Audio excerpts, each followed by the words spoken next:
रात के गहरे अंधेरे ने सब कुछ अपने आगोश में ले रखा था। शहर की गलियां, चौराहे, नुक्कड़, सब कुछ बेजान इंसान की तरह लग रहे थे।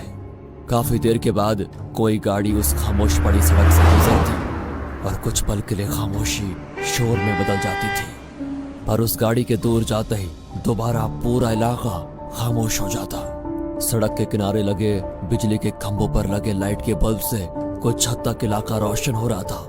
ऐसे ही दूर से आती हुई एक टैक्सी धीरे धीरे आगे बढ़ रही थी। धीमी आवाज में कार के भीतर गाने बज रहे थे।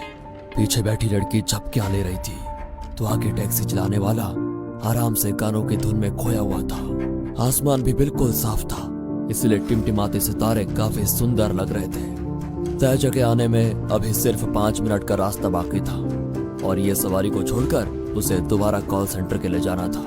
सब टाइमिंग से सेट हो रखा था। और फिर उस सुनसान सड़क से गुजरते हुए टैक्सी चौराहे के पास आकर रुक गई। कुछ देर तक टैक्सी में कोई हलचल नजर नहीं आ रही थी। ये समझ में नहीं आ रहा था कि टैक्सी रास्ता भूल चुकी है या फिर खराब हो गई है। कुछ पल गुजरने के बाद टैक्सी का अगला दरवाजा खुला और 25 से 30 साल का एक जवान लड़का बाहर निकला। बाहर निकलते ही उसने दरवाजा वापस बंद कर दिया और आगे बढ़ते हुए गाड़ी का बोनट खोला। इसका मतलब गाड़ी में कुछ खराबी थी। उस लड़के की नजर उस सुनसान सड़क के ऊपर गई और वहां से वो अपने आप में बुदबुदाया, यार इस टैक्सी को भी इसी सड़क पर खराब होना था क्या? इतनी आधी रात में वो भी। इतना कहकर वो टैक्सी का इंजन देखने लगा।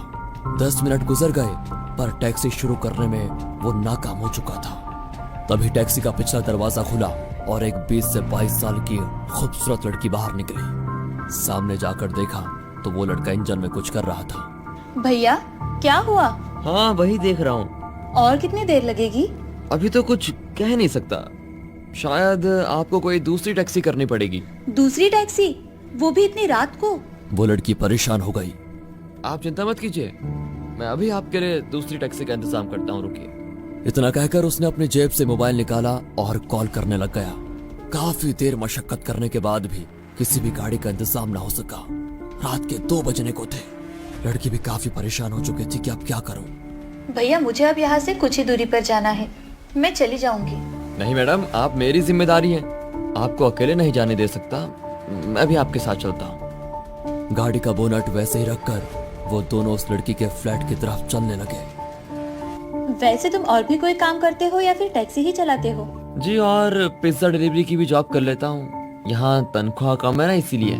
वैसे आप कौन सी जॉब करती हैं? मैं कॉल सेंटर में काम करती थी। करती थी मतलब? कुछ दिन पहले मेरा एक्सीडेंट हो गया, डॉक्टर ने बेड रेस्ट दी और ज्यादा छुट्टियाँ लेने की वजह से मेरी जॉब छूट गई। ओह, वैसे एक्सीडेंट इसी रोड पर हुआ था या किसी और जगह? इसी सड़क पर हुआ था। उस लड़की की बातें सुनकर लड़के ने कहा, फिर तो आप बड़ी किस्मत वाली हैं। वो क्यों? जहाँ तक मेरी जानकारी है तो जितने भी एक्सीडेंट इस रोड पर हुए हैं ना, वो लोग कोई नहीं बचा। आप बच गई इसलिए खुशकिस्मत है। हाँ, तुमने सही कहा। इस सड़क पर काफी एक्सीडेंट हो चुके हैं। कई लोगों का मानना है कि ये इलाका भूतिया है। क्या मैम साहब, इतनी पढ़ी लिखी होकर भी आप ऐसी बातों पर यकीन करती हैं? हाँ बिल्कुल, क्योंकि भूत कभी अनपढ़ या पढ़े लिखे में फर्क नहीं करते, ना ही डिग्री देखकर अपना शिकार चुनते हैं। जिनको मारना होता है वो उनको अपना शिकार बना ही लेते हैं। अरे क्या मैम साहब, एक तो आधी रात गुजर चुकी है, ऊपर से ये सुनसान इलाका। अरे कम से कम अच्छी बातें तो कीजिए। ये क्या आपने एक्सीडेंट और भूत भात की बातें लगा रखी हैं? उस लड़के की घबराहट को देखकर वो लड़की गंभीरता से बोली, क्यों, तुम्हें डर लग रहा है क्या? डरो मत, हमारा डर वो भांप लेते हैं और फिर क्या?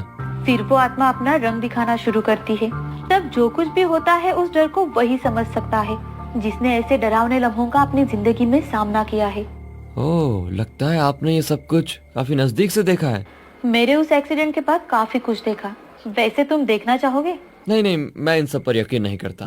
क्या है ना, ये सब कुछ इंसानी दिमाग की उपज है और कुछ नहीं।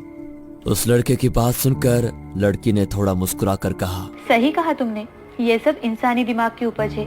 वैसे क्या तुम भगवान पर यकीन करते हो? हाँ करता हूँ ना, भगवान शिव पर अटूट विश्वास है मेरा। दोबारा मुस्कुरा कर कहा, क्या बात है, मतलब शिवजी का एक भक्त शिवजी के दूसरे भक्तों का अस्तित्व ही नहीं मान रहा? मतलब मैं कुछ समझा नहीं। समझ के करोगे भी क्या? दोनों आगे चलते हुए एक पुरानी अपार्टमेंट के करीब आ पहुंचे। खंडर बनी उस अपार्टमेंट को देखकर ही डर लग रहा था। वो थोड़ा परेशान हो गया। आप इस अपार्टमेंट में रहती हैं? ये तो शहर की काफी बदनाम और डरावनी जगह में से एक है।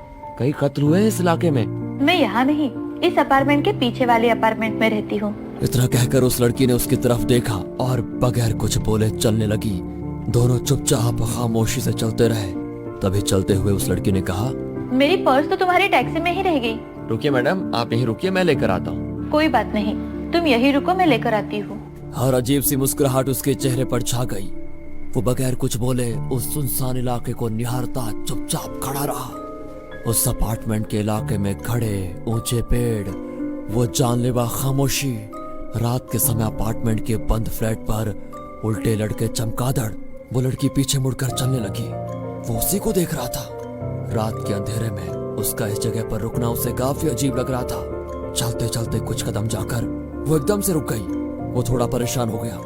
वो कुछ बोलता इससे पहले उसने एक बार मुड़कर देखा और दोबारा चलती हुई गलियारे से निकलकर कार के पास पहुंच गई। कार का दरवाजा खोला और देखा तो पर्स वहीं सीट पर पड़ा हुआ है।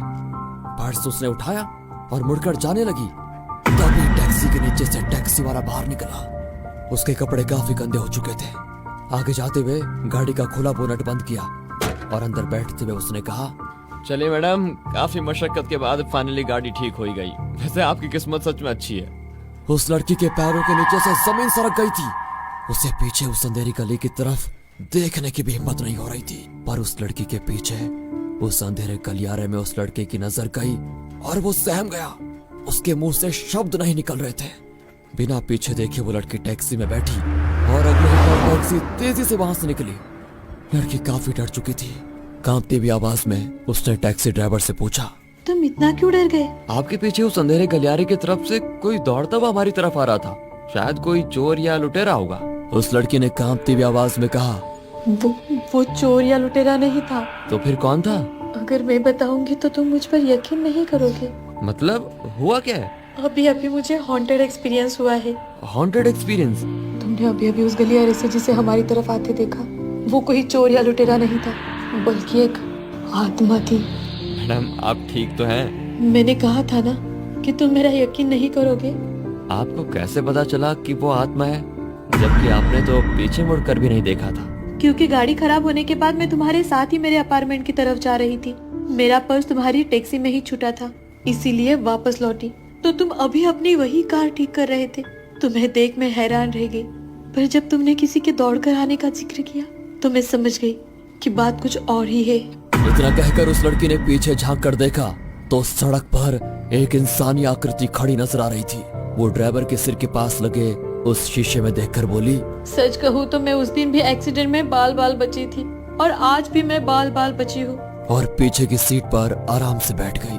तभी उस लड़के ने कहा, मतलब तुम्हें अभी भी लगता है क्या कि उस दिन के तहत तुम आज भी बच जाओगी? और गाड़ी की रफ्तार तेज करते हुए एक डरावनी मुस्कुराहट उस लड़के के चेहरे पर आ गई। पीछे सड़क पर खड़ा वो लड़का हैरानी से अपनी तेज रफ्तार कार को देखता रह गया।